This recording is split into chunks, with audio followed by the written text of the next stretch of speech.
welcome to Ndungulu's Kitchen with Mako TV. So today I want to take you on a little journey and show you an appetizer that you can make at home. Very simple to impress your guests. Let's face it, sometimes your guests arrive before show up time. Sometimes they don't even give you a show up time. Food is not ready.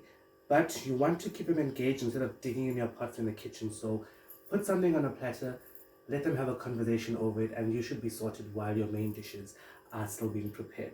So this appetizer basically is a bacon stir fry cocktail pita pocket. It's a mouthful. Trust me, it is a mouthful because it is delicious and very simple to make. So make sure that you follow this video as I show you exactly what you need to make these pita pockets and how to present them. All my love, Mako TV.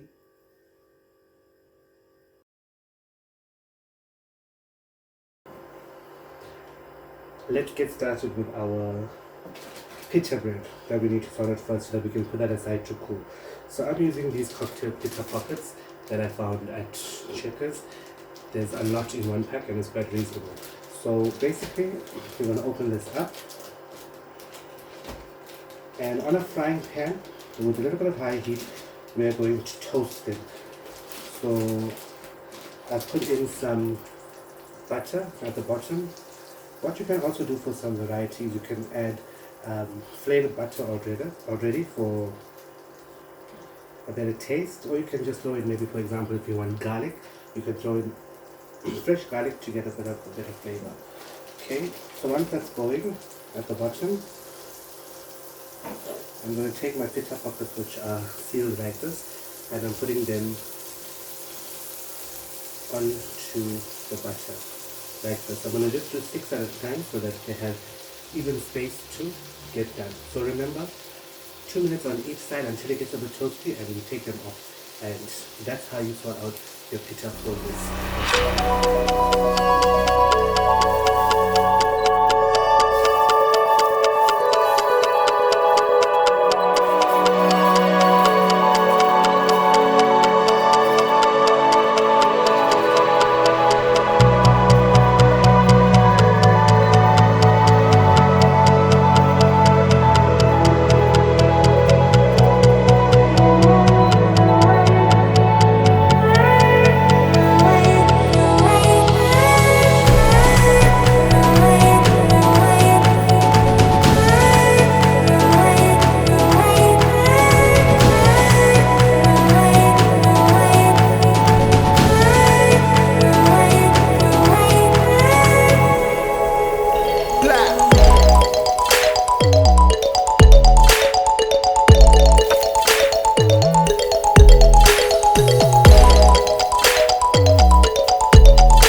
Moving on to the filling, we're doing a basic stir fry. Now these stir fries you can find in store already pre-cut for you. It's an entire big packet that you can use.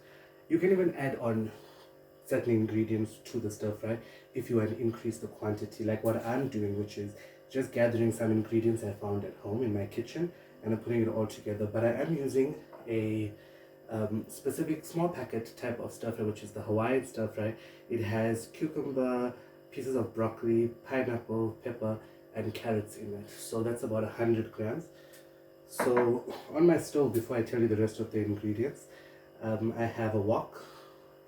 You can use a wok or a normal pan, it doesn't really matter. So just bring the heat on moderate,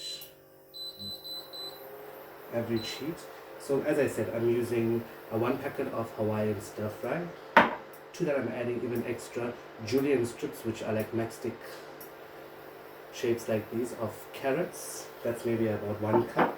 I'm also adding something that you don't necessarily add to stir fry, but anyway, it's my version of it, which is Josie style mixed vegetable, which has pieces of potato in that. So that's about 1 cup. I've just loosely chopped some onion, which is just 1 onion. I've got bacon bits, which is about 120 grams of it.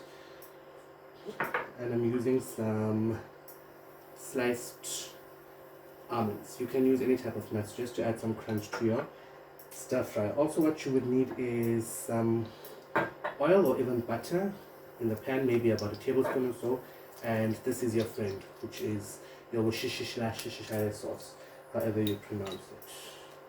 So I got that on. Basically, these ingredients all just go in at the same time. And also I have some feta cheese, which is going to go in last. I'll show you what to do with that. So first what I'm going to be doing is putting in the onions. Just be careful, it's going to start splashing, so make sure your heat is controlled.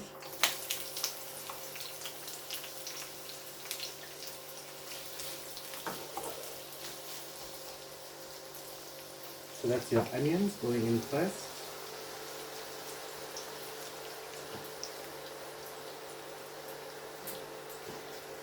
And then basically I'm just continuing with everything else, right? I'm getting in the carrots.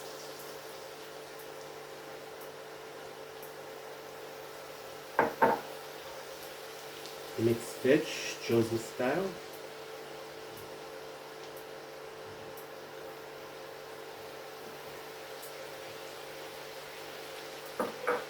And the stir fry itself. The Hawaiian stir fry in there.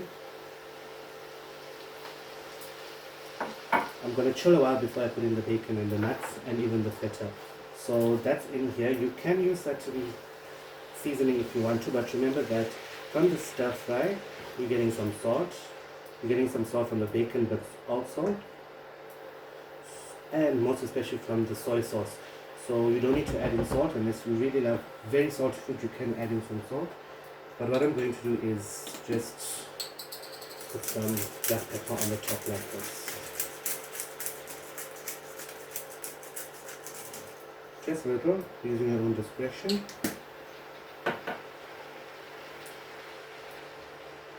And then I'm going to put in some of the soy sauce. The soy sauce goes in whenever you feel like, as you feel. It's used for some moisture also, and also to allow your ingredients to move around the pan a bit easier. So we're going to keep that in for about 5 to 10 minutes. Then we're going to add in the bacon bits.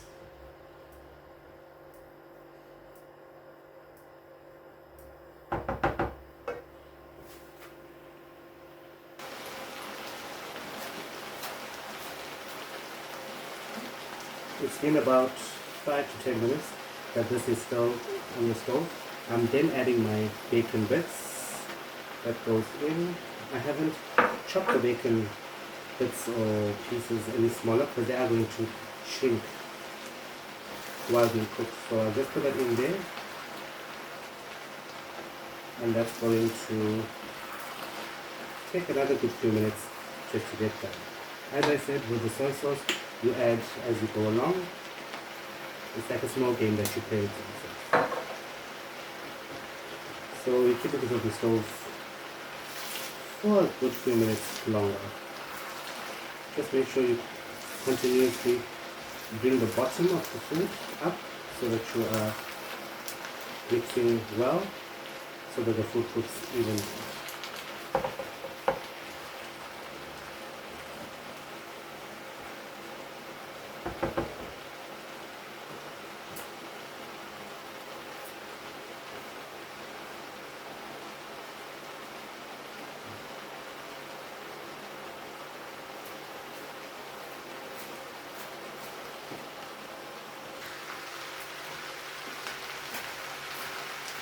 After 5 minutes, I'm then throwing in the almonds. This is also optional, depends if you're interested in it or not. Just for some crunch element to it. There's my top, and I'm going to just mix it in.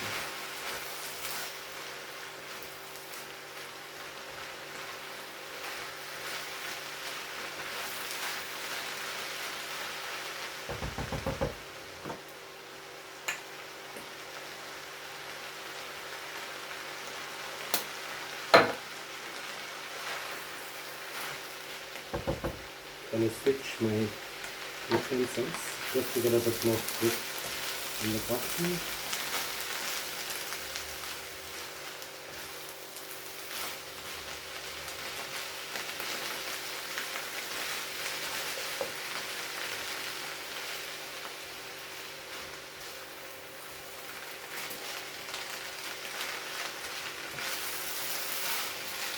Can I reduce my heat so that I can feel that the bottom is catching. Going in with a bit more soy sauce. I'm going to let that show for a while.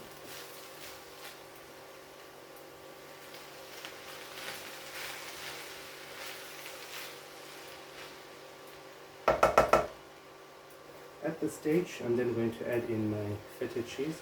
It's just broken up a bit. And I'm putting that on the top, breaking it a little bit more in between my fingers. And that will get mixed in with the rest of the stuff.